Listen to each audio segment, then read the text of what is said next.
Hello friends, നമസ്കാരം. Intrinsic value of options. എന്താണ് intrinsic value? In the money ഓപ്ഷൻസിന് മാത്രമാണ് ഇൻട്രിൻസിക് വാല്യൂ ഉള്ളത്. ഔട്ട് ഓഫ് ദ മണി ഓപ്ഷൻസിന് ഇൻട്രിൻസിക് വാല്യൂ ഇല്ല. അറ്റ് ദ മണി ഓപ്ഷൻസിനും ഇൻട്രിൻസിക് വാല്യൂ ഇല്ല. നമുക്ക് എന്താ നോക്കാം. ഇൻട്രിൻസിക് വാല്യൂ കണ്ടുപിടിക്കാൻ ഒരു ഫോർമുല ഉണ്ട്. ഇതാണ് ആ formula. Max 0 S minus K. ഇതിൽ എസ് എന്ന് പറഞ്ഞാൽ ഇപ്പോഴത്തെ സ്റ്റോക്കിന്റെ വില, K is strike price. Put ഓപ്ഷന്റെ ഫോർമുല ഇങ്ങനെയാണ്, കോൾ ഓപ്ഷൻ്റെ ഇങ്ങനെയാണ്. നമുക്കൊരു എക്സാമ്പിൾ നോക്കാം.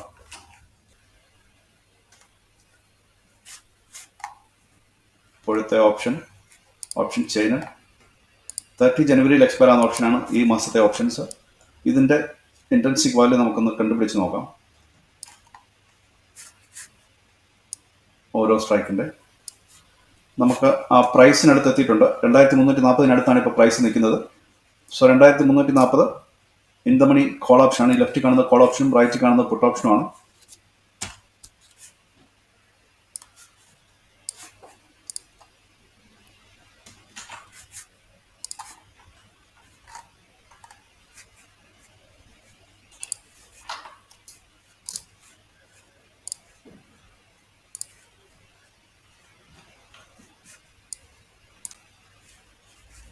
ഞാനത് എക്സലിലേക്ക് എടുത്തിട്ടുണ്ട്.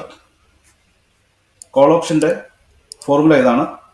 ഇൻട്രിൻസിക് വാല്യൂ കണ്ടുപിടിക്കുന്നതിന് intrinsic value is equal to this formula ആണ്. ആ ഫോർമുല ഇവിടെ നമ്മൾ ചെയ്യുകയാണ്. Call ഓപ്ഷൻ്റെ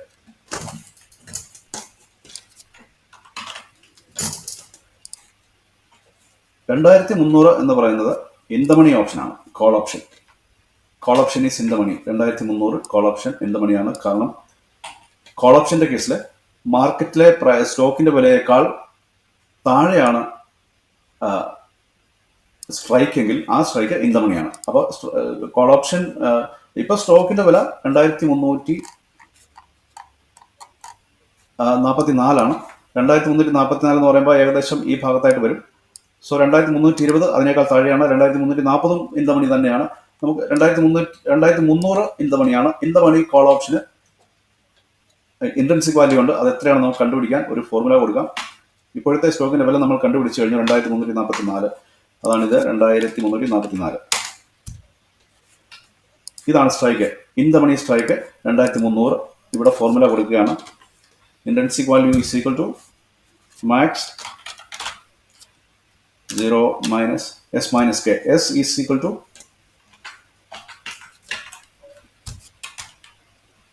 current market price, K is equal to strike price. Current market price ഇതാണ്, മൈനസ് കെ ഈസ് 2300. നമ്മൾ ആ ഫോർമുല കൊടുക്കുമ്പോൾ നമുക്ക് 44 എന്ന് കിട്ടി. 44 എന്നുള്ളതാണ് ഇൻട്രിൻസിക് വാല്യൂ 2300 സ്ട്രൈക്കിന്റെ. പക്ഷേ ഇവിടെ 81 ഇവിടെ സിസ്റ്റത്തിൽ അവർ കൊടുത്തിരിക്കുന്നത്. 81 രൂപ ഉണ്ട്. ലാസ്റ്റ് ട്രേഡഡ് പ്രൈസ് എന്ന് പറയുന്നത് 81 ആണ്. ഈ 81-ല് 44 മാത്രമേ ഉള്ളൂ ഇൻട്രിൻസിക് വാല്യൂ. ബാക്കി ഉള്ളത് എക്സ്ട്രിൻസിക് വാല്യൂ എന്നാണ് അതിനെ പറയുക. നമ്മൾ സെപ്പറേറ്റ് പഠിക്കുന്നുണ്ട്. എക്സ്ട്രിൻസിക് വാല്യൂ അല്ലെങ്കിൽ ഇതിനും ടൈം വാല്യൂ എന്ന് വേണമെങ്കിലും പറയാം. ഈ 44 ആണ് 2300 കോൾ സ്ട്രൈക്കിന്റെ ഇൻട്രിൻസിക് വാല്യൂ. അതുപോലെ അറ്റ് ദ മണിയാണ് 2340. കാരണം 2344 സ്റ്റോക്കിന്റെ വില. അതിനോട് അടുത്ത് നിൽക്കുന്ന സ്ട്രൈക്ക് നിയർ ദ മണി അല്ലെങ്കിൽ അറ്റ് ദ മണി എന്ന് പറയാറുണ്ട്. അത് 2340. അതിന്റെ ഇൻട്രിൻസിക് വാല്യൂ എത്രയാണെന്ന് നമുക്ക് നോക്കാം. എല്ലാ ഇൻട്രിൻസിക് വാല്യൂവിന്റെയും ഫോർമുല ഇത് തന്നെയാണ്. കോൾ ഓപ്ഷന്റെ കേസിൽ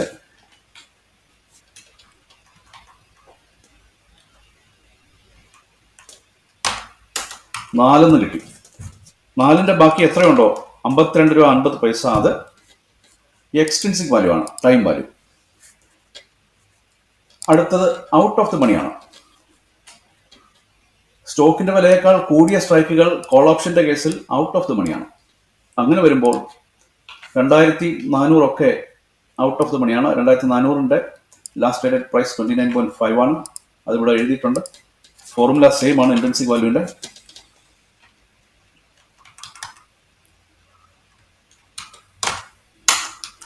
ഇവിടെ 0 നമുക്ക് കിട്ടിയത്. ഇൻട്രിൻസിക് വാല്യൂ 0 ആണ്, ഉള്ളത് അത്രയും എക്സ്ട്രിൻസിക് വാല്യൂ ആണ്. ഇവിടെ നമുക്ക് നോക്കിയ ഒരു കാര്യം മനസ്സിലാവും, അറ്റ് ദ മണി സ്ട്രൈക്കിനാണ് ഏറ്റവും കൂടുതൽ എക്സ്ട്രിൻസിക് വാല്യൂ ഉള്ളത്. അറ്റ് ദ മണി സ്ട്രൈക്കിന് ചെറിയ ഇൻട്രിൻസിക് വാല്യൂ ഉണ്ടെങ്കിലും OTM സ്ട്രൈക്കുകൾക്ക് 0 ഇൻട്രിൻസിക് വാല്യൂ. അവിടെ ഉള്ളത് OTM സ്ട്രൈക്കിനുള്ളതൊക്കെ ഫുള്ളായിട്ട് എക്സ്ട്രിൻസിക് വാല്യൂ, അതായത് ടൈം വാല്യൂ മാത്രമാണ്. നമുക്കിനി പുട്ട് ഓപ്ഷന്റെ കേസ് നോക്കാം. പുട്ട് ഓപ്ഷന്റെ കേസിൽ ഫോർമുല വേറെയാണ്. ഇതാണ് ഫോർമുല. പുട്ട് ഓപ്ഷന്റെ കേസിൽ ഇൻട്രിൻസിക് വാല്യൂന്റെ ഫോർമുല ഇതാണ്. പുട്ട് ഓപ്ഷൻ 2400 എന്ന് പറയുമ്പോൾ ഇതാണ് 2400. പുട്ട് ഓപ്ഷന്റെ കേസിൽ ഇത് ഇൻ ദ മണിയാണ്. കാരണം സ്റ്റോക്കിന്റെ വിലയേക്കാൾ കൂടിയതാണ്. സ്റ്റോക്കിന്റെ വില 2344 ആയിരിക്കുമ്പോൾ അതിനേക്കാൾ കൂടിയ വിലയാണ് 2400. അപ്പോൾ 2400ന്റെ സ്ട്രൈക്ക്, 2350ന്റെ സ്ട്രൈക്ക്, 2360ന്റെ സ്ട്രൈക്ക്, ഇങ്ങനെയുള്ള കൂടിയ വിലയുടെ സ്ട്രൈക്കുകളൊക്കെ പുട്ട് ഓപ്ഷന്റെ കേസിൽ ഇൻ ദ മണിയാണ്. In the money. 2400ന്റെ നമുക്ക് ഒന്ന് നോക്കാം. 2400ന്റെ ലാസ്റ്റ് ട്രേഡഡ് പ്രൈസ് 73.05 ആണ്. നമുക്ക് ഫോർമുല കൊടുത്ത് നോക്കാം. Is equal to max 0 strike minus stock price ആണ്. സ്ട്രൈക്ക് ഇതാണ്, മൈനസ് സ്റ്റോക്ക് പ്രൈസ് 2344. 56 നമുക്ക് കിട്ടിയത്. 56ന്റെ ബാക്കി 73.5 എത്രയുണ്ടോ അത് 17.05 ആണ്. അത് ടൈം വാല്യൂ ആണ്.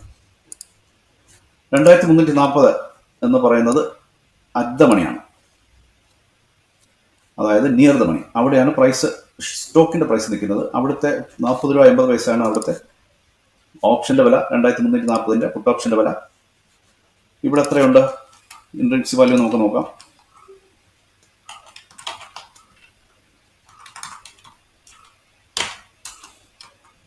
ഇവിടെ ഇൻട്രിൻസിക് വാല്യൂ ഒട്ടും തന്നെ ഇല്ല. കാരണം 2340നേക്കാൾ കൂടിയ വിലയാണ് 2344. അതുകൊണ്ട് ഇവിടെ വൈറ്റ് ഷെയ്ഡിൽ കാണുകയും ചെയ്യുന്നുണ്ട്. ഇത് ഔട്ട് ഓഫ് ദ മണിയാണ്, നിയർ ദ മണിയാണ്. പക്ഷെ ശരിക്കും ഔട്ട് ഓഫ് ദ മണിയാണ്. 2-3 രൂപയുടെ വ്യത്യാസമല്ലേ ഉള്ളൂ, 4 രൂപയുടെ വ്യത്യാസമേ ഉള്ളൂ. അതുകൊണ്ട് തന്നെ അതിന് ഔട്ട് ഓഫ് ദ മണിയാണ്. ഔട്ട് ഓഫ് ദ മണിക്ക് ഉള്ളത് മൊത്തം ടൈം വാല്യൂ ആണ്. 40 രൂപ 50 പൈസ. ഈ ഫോർമുല ബാലൻസ് സ്റ്റോക്ക് കൂടെ കൊടുക്കാൻ ഇവിടെ 0 മാത്രമേ ഉള്ളൂ. അപ്പോൾ ഈ ഉള്ള 40 രൂപ 50 പൈസ എന്ന് പറയുന്നത് എക്സ്ട്രിൻസിക് വാല്യൂ ആണ്, അതായത് ടൈം വാല്യൂ ആണ്. അടുത്തത് 2300. 2300 എന്ന് പറഞ്ഞു കഴിഞ്ഞാൽ പൂർണ്ണമായിട്ടും ഔട്ട് ഓഫ് ദ മണിയാണ്. കാരണം 2300നേക്കാൾ പുട്ട് ഓപ്ഷന്റെ കേസിൽ കൂടിയ വിലകൾ ഒക്കെ സ്റ്റോക്ക് പ്രൈസ് കൂടി നിൽക്കുമ്പോൾ സ്റ്റോക്കിന്റെ വിലയേക്കാൾ താഴെയാണ് പുട്ട് ഓപ്ഷന്റെ സ്ട്രൈക്ക് എങ്കിൽ അത് ഔട്ട് ഓഫ് ദ മണിയാണ്. അതാണ് റൂള്. ആ റൂൾ വെച്ചിട്ട് ഇവിടെ ഇൻട്രിൻസിക് വാല്യൂ 0 ആണ്. അതുകൊണ്ട് ഉള്ളത് അത്രയും എക്സ്ട്രിൻസിക് വാല്യൂ ആണ്, അല്ലെങ്കിൽ ടൈം വാല്യൂ ആണ്. ഇങ്ങനെയാണ് ഇൻട്രിൻസിക് വാല്യൂ കണ്ടുപിടിക്കുക. സ്ട്രെയിറ്റ് ആയിട്ട് കണ്ടുപിടിക്കാൻ ഒരു മാർഗമുണ്ട്. നമുക്ക് മനസ്സിലാക്കാൻ പറ്റും, ഔട്ട് ഓഫ് ദ മണിക്ക് ഉള്ളത് ഫുള്ള് ടൈം വാല്യൂ മാത്രമാണ്.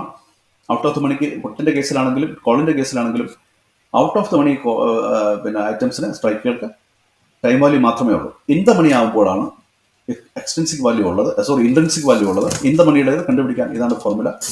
ഇതിനേക്കാൾ കുറച്ചുകൂടെ സിമ്പിൾ ആയിട്ടുള്ള ഫോർമുല നോക്കി കഴിഞ്ഞാൽ ഒരു കാര്യം ശ്രദ്ധിക്കേണ്ടത്, ഇൻ ദ മണി ആണെങ്കിൽ സ്ട്രൈക്കിൽ നിന്ന് ഇത് കുറയ്ക്കുക. കോൾ ഓപ്ഷന്റെ കേസിൽ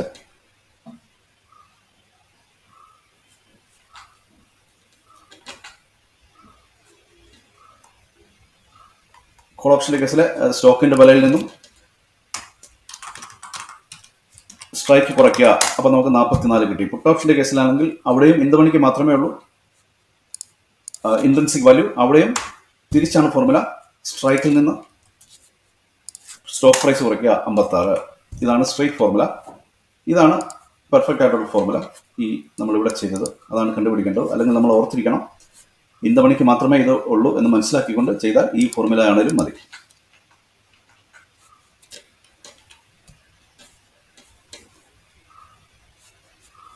ഓപ്ഷൻ പ്രീമിയം എന്ന് പറയുന്നത്, അല്ലെങ്കിൽ ഓപ്ഷന്റെ പ്രൈസ് എന്ന് പറയുന്നത് intrinsic value plus extrinsic value ആണ്. ഇവിടെ നമ്മൾ കണ്ടു കഴിഞ്ഞു. ഇതാണ് പ്രീമിയം. അത് ഇൻട്രിൻസിക് വാല്യൂ ആയ 44 എക്സ്ട്രിൻസിക് വാല്യൂ 37 കൂട്ടുമ്പോഴാണ് 81 കിട്ടുക. അങ്ങനെയാണ് ഓരോ സ്ട്രൈക്കിനും അങ്ങനെ തന്നെയാണ്. പ്രീമിയം എന്ന് പറയുന്നത് സ്റ്റോക്കിന്റെ പ്രൈസ് എന്ന് പറയുന്നത്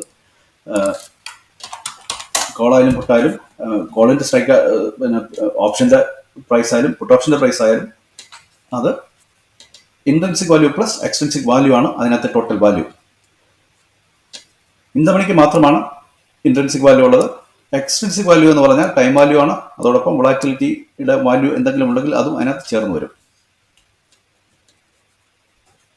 ITM ഓപ്ഷൻസിന് മാത്രമാണ് ഇൻട്രിൻസിക് വാല്യൂ ഉള്ളത്.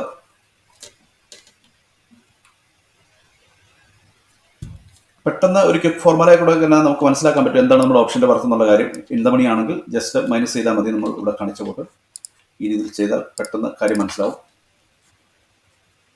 ഓപ്ഷൻ നമുക്ക് വിൽക്കണോ വേണ്ടയോ ഹോൾഡ് ചെയ്യണോ എന്നൊക്കെ ഉള്ള ഒരു തീരുമാനം എടുക്കാൻ നമുക്ക് ഇൻട്രിൻസിക് വാല്യൂ എത്രയാണെന്ന് കണ്ടു കഴിഞ്ഞാൽ നമുക്ക് മനസ്സിലാക്കാൻ പറ്റും. റിയൽ വാല്യൂ, ആ ഓപ്ഷന്റെ റിയൽ വാല്യൂ എന്ന് പറയുന്നത് ഇൻട്രിൻസിക് വാല്യൂ ആണ്. ബാക്കിയുള്ളത് ടൈം വാല്യൂ ആണ്, അല്ലെങ്കിൽ സ്പെക്കുലേറ്റീവ് പ്രീമിയം ആണ് ബാക്കിയുള്ളത്. സോ നമുക്ക് പ്രത്യേകിച്ചും മനസ്സിലാക്കി ഓർത്തിരിക്കേണ്ട കാര്യങ്ങൾ, ഓപ്ഷൻ വാല്യുവേഷന്റെ കേസിലെ ഏറ്റവും പ്രധാനപ്പെട്ട വാല്യൂ ആണ് ഇൻട്രിൻസിക് വാല്യൂ. നമുക്ക് നല്ല തീരുമാനങ്ങൾ എടുക്കുവാൻ രണ്ട് കാര്യങ്ങളും അറിഞ്ഞിരിക്കണം. എക്സ്ട്രിൻസിക്കും അറിഞ്ഞിരിക്കണം, ഇൻട്രിൻസിക്കും അറിഞ്ഞിരിക്കണം. ടൈം ഡീക്കെ പോലെയുള്ള ഐറ്റംസ് കണ്ടുപിടിക്കാനൊക്കെ ആയിട്ട് ഉള്ള കാൽക്കുലേഷൻസിനകത്ത് ഏറ്റവും പ്രധാനപ്പെട്ട ഒരു കമ്പോണന്റ് ആണ് intrinsic value. Hope you understood. Thank you for watching. Please like, share, comment and subscribe. Happy investing. Hindustan യൂണിലിവറിന്റെ പ്രൈസ് നോക്കാം.